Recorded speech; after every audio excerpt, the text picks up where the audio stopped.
Hello, I am Ibrahim Amjad. I, along with my colleagues Shivam Mishra, Ibrahim Maher, and Muhammed Risal, are going to have a discussion about foreign investment in Vietnam.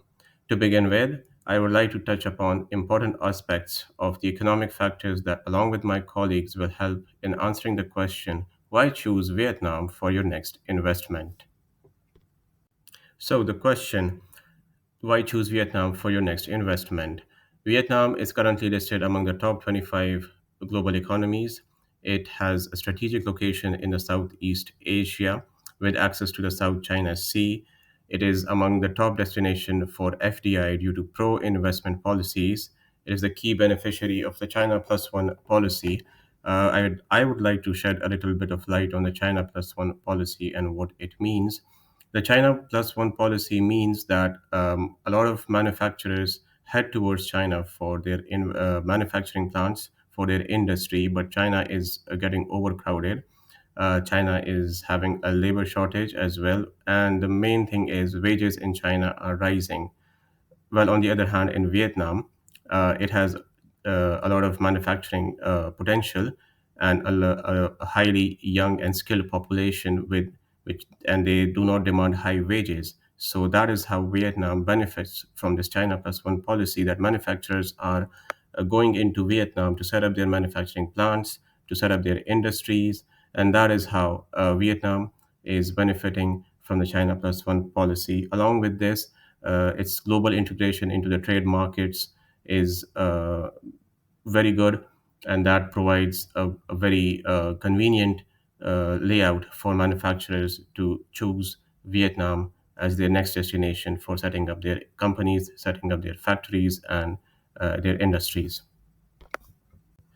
Now, a little bit about the political landscape of Vietnam. I will not talk about the current situation in Vietnam right now, but I would like to take a moment and go back in history.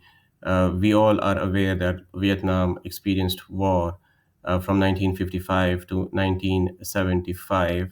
So, if I would like to go back into the details of why and how that war occurred. So the war was basically fought between North and South Vietnam from 1955 to 1975, with South Vietnam being supported by the US at that time. But eventually, in 1975, North Vietnam emerged victorious. It unified the country as a socialist republic of Vietnam.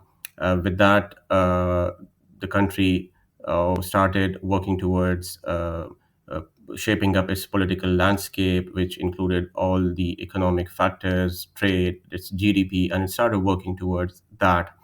What really propelled Vietnam in trade were the 1986 reforms that made the country shift to the socialist-oriented market economy. Then, along with these reforms, by 2000, Vietnam started rapidly integrating into the global markets, which obviously gave it an edge which brought Vietnam to where it stands today. Along with this, Vietnam normalized ties with the US.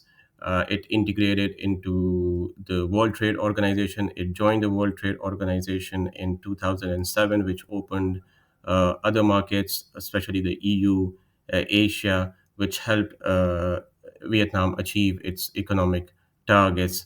Since 2010, Vietnam has been led by the Communist Party with a focus on foreign direct investment, export-led growth, and export-led trade, and which led to its growth and obviously manufacturing, in which Vietnam is being the ground for all the industries in the world and a top reference at the moment.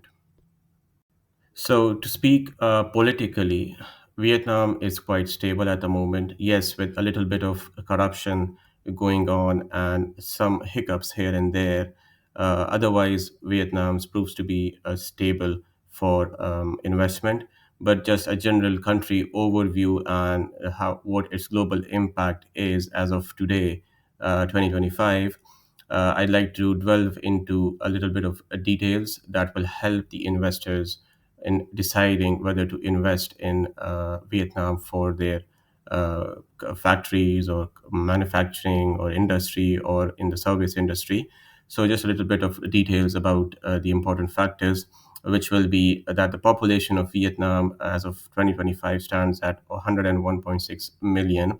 The GDP of Vietnam is 484 billion US dollars, or as of 2025. The projected inflation for 2025 stands at 3.7%. The unemployment rate is 2.5% of the labor force of Vietnam. So these will be key indicators that will help manufacturers decide whether to invest in Vietnam or not. The attractive factors that will attract investors is also going to be the industrial sector of Vietnam, in which sector the investors can invest. So for the agriculture sector, it is 11% of the GDP. The manufacturing and construction sector, which I think, in my opinion, will be the most attractive for investors. It stands at 30%, 38% of the GDP. The services industry holds 42 to 43% of the GDP. So these indicators are going to be helpful in encouraging investors to invest in Vietnam. Vietnam as a country is a major hub for the electronics industry, the textile industry, machinery manufacturing, and obviously, along with that, the furniture industry is also thriving in Vietnam. If we are going to go into the labor costs and all these factors, so in Vietnam, investors will find cheap labor, which is going to be cost effective. And obviously, Vietnam, since 1986, has been an export oriented country. So, Vietnam provides a great export oriented logistical support. As I talked about the China plus one strategy earlier as well, Vietnam benefits a lot from the China plus one strategy, making it a hot choice for investors to set up their industry there. The other factors are obviously its proximity and abundance of skilled labor. And along with these, Vietnam enjoys duty free access to the US, to EU, to Japan, to Korea, and to the ASEAN markets, which obviously gives it an advantage over other countries. Along with this, Vietnam is greatly globally integrated into the trade markets with 15 plus FTAs, including the CPT, double P, the EVFTA, and the RCEP. So, with all these factors keeping in view, these will provide beneficial for future investors. Thanks a lot, Ibrahim. Next up, we have the investment climate analysis, which is about the scope of investment with respect to certain factors such as economic strength, political stability, regulatory framework, and integration of the country with global trade networks. Together, these influence on how easy, how safe, and how profitable it is for any foreign company to directly operate in any country, particularly for Vietnam in our case. Starting off, we have FDI analysis by industry, wherein we come across electronics and high tech, wherein Vietnam is considered as a major FDI destination across the whole Asian continent. There is a strong greenfield investment in semiconductor, mobile devices, and consumer electronics, as well as prominent investment in cloud computing, data center, and fintech, which is increasing sharply. Next up, we have the automotive and EV supply, wherein we are witnessing a large inflow in automotive part, EV component, and battery assembly because of the country being prominently positioned as China's plus one. The investors include Hyundai, Toyota suppliers, and major Japanese and Korean component firms. This is supported by global value chain, which is reshoring into Southeast Asia. Not only this, there is a prominent investment in the renewable energy, wherein we see the foreign investment in solar farm, wind energy, and grid development. Vietnam is being positioned as one of the top renewable energy destinations in the Asian region. One of the Vietnam's oldest and consistent FDI receiving industry is the textile and garment, where drives export earning and attract investment in cut in sew, synthetic fiber, and apparel production. This is driven by demand for manufacturing expansion. Last but definitely one of the most important component is the fiscal policy and monetary rate. There is a prudent fiscal stance and public debt is stable as well. The spending is prioritized for infrastructure and social development. There is an attractive FDI incentive. The revenue recovery is supported by fiscal consolidation. Inflation is moderate at 3 to 4%, exchange rate is stable, and it is mentioned via managed float. Next up, we have the political, regulatory, and environment analysis. Since Vietnam functions under a single party structure, this creates a high degree of stability, and the country is ranked as low risk for political violence, with strong internal security environment, which leads to secure investment climate, thereby boosting the investors' trust. In terms of ease of doing business, the strengths are electricity availability, contract enforcement, and insolvency resolution. However, there are certain key weaknesses as well, most important of them being starting a business, dealing with construction permit, and paying taxes. In terms of corruption, using corruption perception index, we see that Vietnam is in the global mid-range. The score has improved slightly over the past decade. This progress is driven by stronger anti-corruption enforcement. The top level corruption is decreasing, which gives to a more predictable policy making. However, we see that administrative corruption still exists in license, land approval, and provincial level processes. In terms of trade and investment policy, we see that there is zero or near zero tariff within the Asian region. The regional production network spans across Thailand, Malaysia, Indonesia, and Singapore, along with Vietnam. This is critical for supply chain integration in electronics, automotive, and food processing. Being a free trade zone or a special economic zone has its own perks, since SEZ or special economic zone provide duty-free import, expedited custom clearance, and simplified licensing. Apart from that, there is preferential land access and additional entry liberalization for investors as well. The target sectors most prominently include manufacturing, electronics, IT services, and digital facilitation is available for these sectors as well. RCEP, or Regional and Comprehensive Economic Partnership, is world's largest trade agreement which covers around 30% of global GDP. The integrated Asian supply chain, simplified rules of origin lead to a strong boost for electronics and auto component industries. Apart from this, along with being a special economic zone, there is a tax incentive which is provided by SEZs in form of tax holidays, which usually spans to about 5 to 10 years and reduced corporate tax rate. The common tax exemptions are from corporate income tax, VAT, import duties, etc., and the incentives are tied to performance in certain sectors like local employment, export target, and training expenditure. I'd like to hand over to Risal for further takeover of the presentation. Thank you, Shivam. So we've looked into the policies on paper. Now let's analyze the hardware of the economy, the infrastructure, and the financial reality for investors. Essentially, if you were to open up a factory in Vietnam tomorrow, can you keep the lights on, move your goods to the port, and actually get your profits out of the country? Let's break this down into three pillars: infrastructure, market access, and financial condition. First, let's look into the infrastructure. Vietnam is currently undergoing what I'd call an infrastructure blitz. Public investment is massive, targeting over 33% of the GDP in 2025. The government realizes that the infrastructure is the biggest bottleneck. Coming to transport, the bright side here is the maritime. Vietnam has massive coastline. They have deep water sports like Kai Mep, Tai Vei in the south and Lac Huyen in north. These can handle mother vessels that can go directly to the US and Europe without transshipping through Singapore. That saves investors time and money. However, the critical analysis here is the connectivity. While the ports are great and roads to the ports are often congested, the roads to the port are often congested. To fix this, government is racing to complete 3,000 kilometers of expressways by the end of 2025. If they pull this off, it will be a game changer for logistics costs. Coming to the energy supply, this is the elephant in our room. In the room, you might recall the power shortages in northern Vietnam in the summer of 23, 24, and at that time that they forced factories like Foxconn and Samsung to cut production. The government had responded with to this calamity with PDPA, the Power Development Plan 8, shifting heavily towards LNG and wind.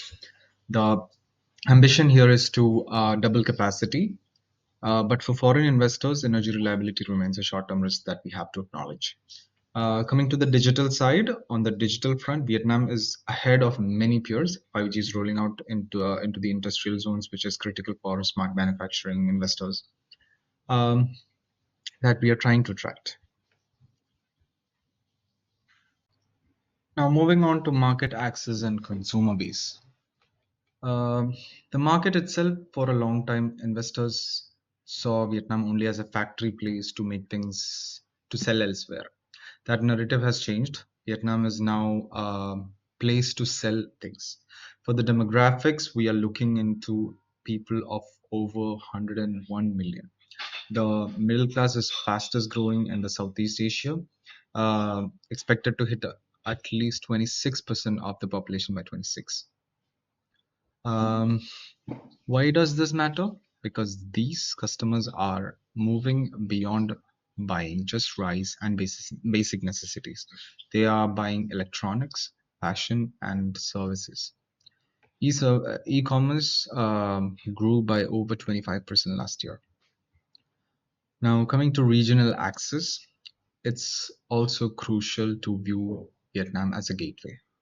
Through the trade uh, agreements that Shivam has mentioned, like ASEAN, investing here gives you duty-free access to the market of 600 million people in Southeast Asia. It's not just about the 100 million Vietnamese, it's about 600 million in the ASEAN bloc. Financial currency conditions, um, if we're talking about it, let's look into the money specifically, currency and banking. Currency stability is the Vietnamese dong (VND), as you call it, is a managed float currency. In 24 and 25, early 25, we saw that the dong depreciate about 3 to 4% against the US dollars. While depreciation sounds bad for an export-driven company, it actually gives Vietnamese goods competitive globally. The State Bank of Vietnam, the SBV, is very active in managing this to prevent extreme volatility, which gives investors some predictability compared to the freer floating regional currencies. Profit repatriation is the number one question for foreign investors. Can I get my money out? The answer is yes. Under Circular 186, foreign investors can repatriate 100% of their profits annually. But here is the critical caveat: you must have a tax clearance certificate. This means your audited financial statement must be clean and you cannot have accumulated losses from previous years. The process works, but it is bureaucratic. You need your paperwork in perfect order. Now, access to the financial finance is locally. Interest rates have stabilized around 4.5% to 5%. However, most large foreign investors still prefer financing through offshore capital market due to relatively small size of Vietnam's domestic bond market. Now, concluding this section and summarizing this part, let's say that rap- the hardware is improving rapidly, but faces energy hurdles. The consumer market is booming and transitioning to middle class consumption, and financial system is stable enough to support business provided you can navigate the compliance paperwork. I'll now pass it on to Ibrahim Maher, who will weigh these opportunities against risks and give our final verdict. Hi, my name is Ibrahim Maher, and I will present a clear overview of Vietnam's risk assessments, risk mitigation, investment recommendation, and policy suggestions.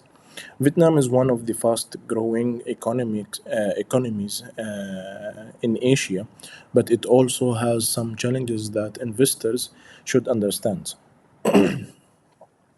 Let's talk now about the risks that can face investors. First of all, it will be the risk assessments. This one I have concluded into six parts. At the first point, political risks. Vietnam is politically stable because it has one main ruling party. However, leadership changes or anti corruption campaigns can sometimes slow business decisions. Rules may not be applied the same way in every province, which can create confusion for investors. The second point will be economic risks. Vietnam relies heavily on exports, especially electronics, textile, and machinery. If demand falls in major markets like US, Europe, or China, Vietnam's economy can slow down quickly. Rising global costs may also affect the production. The third point will be currency and inflation risks. The Vietnamese dong is generally stable, but the government controls its value. Global events such as higher US interest rate or changes in oil prices can put pressure on the currency. Inflation is usually under control, but food and energy cost can push it up. Fourth point will be regulation risks. Some business rules are not very clear, and the paperwork process can be slow. Foreign companies sometimes face problems with land use, tax procedure, and licensing because regulation often change or explained poorly. This can delay the investment projects. The fifth point will be geopolitical risks.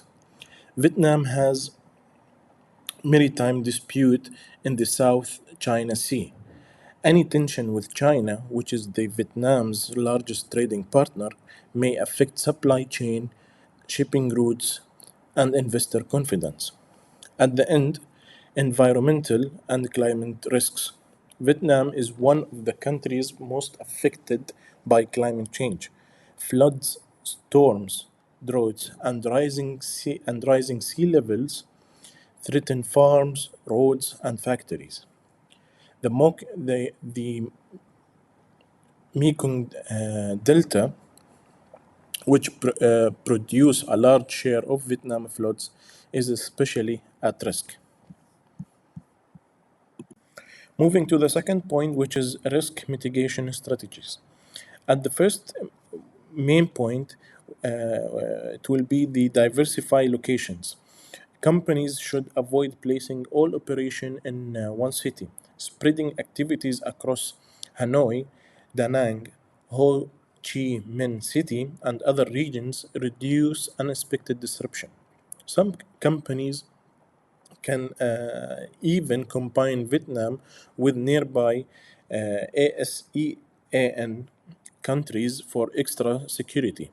Hedge currency risk, which is the second point. Businesses can use simple financial tools to protect themselves from sudden currency changes. This is important when contracts or payment are made in USD dollar. Work with local partners. Local partners understand Vietnamese culture, business practices, and legal procedure.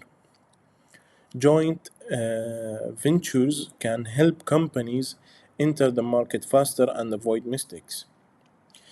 At the end, use industrial parks and free trade zones. Vietnam has many industrial parks that offer tax benefits, easier licensing, and faster customs procedures. These zones make operation smoother and reduce risk for foreign firms.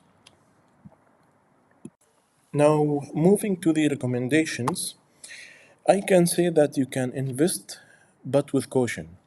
Vietnam is a very attractive long term investment destination, but investors must be aware of the risks and plan well.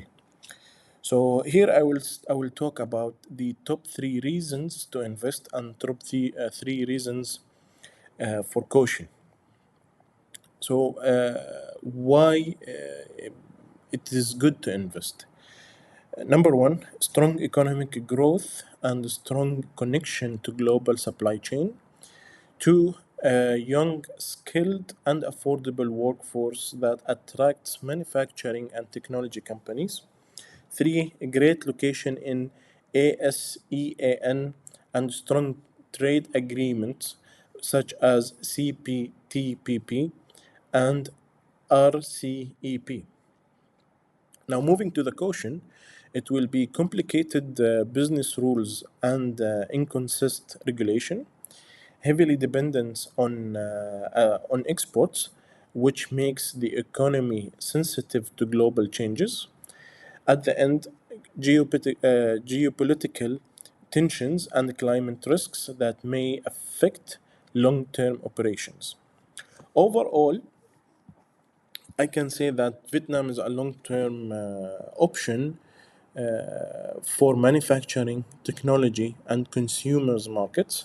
However, success requires careful planning, strong partnerships, and good risk management.